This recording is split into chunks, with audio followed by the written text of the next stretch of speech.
హిందూ మత విశ్వాసాల ప్రకారం హోలీ పండుగ వేళ కొన్ని పరిహారాలను పాటించడం వల్ల భక్తుల ఇళ్లలో ఆర్థిక సమస్యలు తొలగిపోయి ఆ లక్ష్మీదేవి ప్రత్యేక అనుగ్రహాన్ని పొందవచ్చు.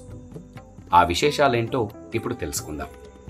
తెలుగు పంచాంగం ప్రకారం ప్రతి నెల ఫాల్గుణ మాసం శుక్లపక్షం పౌర్ణమి తిథి నాడు హోలీ పండుగను జరుపుకుంటాం.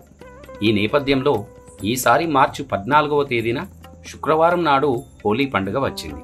అయితే 13వ తేదీ గురువారం రాత్రి హోలికా దహనాన్ని నిర్వహించాలి.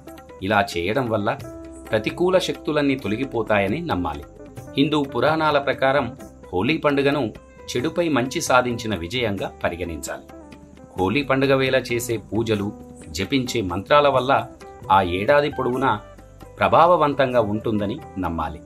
జ్యోతిష్య శాస్త్ర పరంగా హోలీ పండుగకు ఎంతో ప్రాముఖ్యత కలిగి ఉంది.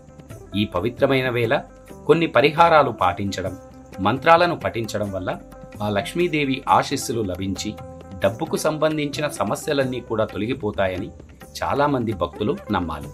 ఈ సందర్భంగా హోలికా దహనం వేళ హోలీ పండుగ రోజున పాటించాల్సిన పరిహారాలేంటో ఇప్పుడు తెలుసుకుందాం. హిందూ పంచాంగం ప్రకారం ఈసారి పాల్గొన పౌర్ణమి తేదీ మార్చి 13వ తేదీ గురువారం ఉదయం 10:35 నుండి ప్రారంభమవుతుంది. ఆ మరుసటి రోజున మధ్యాహ్నం 12:23 ముగుస్తుంది. ఈ నేపథ్యంలో ఉదయం తిథి ప్రకారం మార్చి 14వ తేదీన అనగా శుక్రవారం నాడు హోలీ పండుగను భక్తులందరూ జరుపుకోవాలి. అంతకు ముందు రోజు అంటే మార్చి 13వ తేదీ గురువారం రాత్రి హోలికా దహనం వేడుకలను నిర్వహించుకోవాలి. హోలికా దహనం మార్చి 13న రాత్రి 11:26 నుండి మరుసటి రోజు మధ్యాహ్నం 12:30 వరకు ఉంటుంది.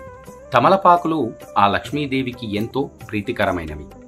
హోలికను కాల్చే ముందు 7 తమలపాకులను చేతితో తీసుకొని ఆ హోలికా దహనం సమయంలో దాని చుట్టూ 7 సార్లు ప్రదక్షిణ చేయండి. ఇలా చేసిన తర్వాత ఆ హోలికకు తమలపాకులను సమర్పించాలి. ఇలా 7 సార్లు తిరిగేటప్పుడు మొత్తం 7 తమలపాకులను భక్తితో సమర్పించాలి. భక్తులెవరైనా గ్రహదోషాల నివారణ కోసం హోలికా దహనంలో ఆ కొబ్బరికాయను నైవేద్యంగా ఉంచడం వల్ల మీ ఇంట్లో ఆర్థిక ఇబ్బందులన్నీ తొలగిపోతాయి. హోలికా దహనం తర్వాత మిగిలి ఉన్న బూడిదను పవిత్రమైనదిగా పరిగణించబడుతుంది. ఈ బూడిదను నీటిలో కలిపి స్నానం చేయడం వల్ల అనేక గ్రహదోషాలు తొలగిపోతాయని నమ్మాలి. హోలీ బూడిదను ఆ శివుని ఆరాధనలో కూడా భస్మంగా వాడొచ్చు. శివునికి భస్మాన్ని సమర్పించే సాంప్రదాయం కూడా కలిగి ఉంది. ఇలా చేయడం వల్ల ఆ శివయ్య అనుగ్రహం కూడా లభిస్తుంది. హోలికా దహనం తర్వాత రోజు ఉదయం హోలీ బూడిదను తీసుకొని ఎర్రని గుడ్డలో కట్టి ఆ వస్త్రంలో ఒక శ్రీ యంత్రం, కొన్ని వెండి నాణాలు ఉంచుకోవాలి. వీటిని మీ ఇంట్లో సంపద ఉండే ప్రదేశంలో అంటే అల్మారాలో లేదా లాకర్లో వాటిని భద్రపరచుకోవాలి.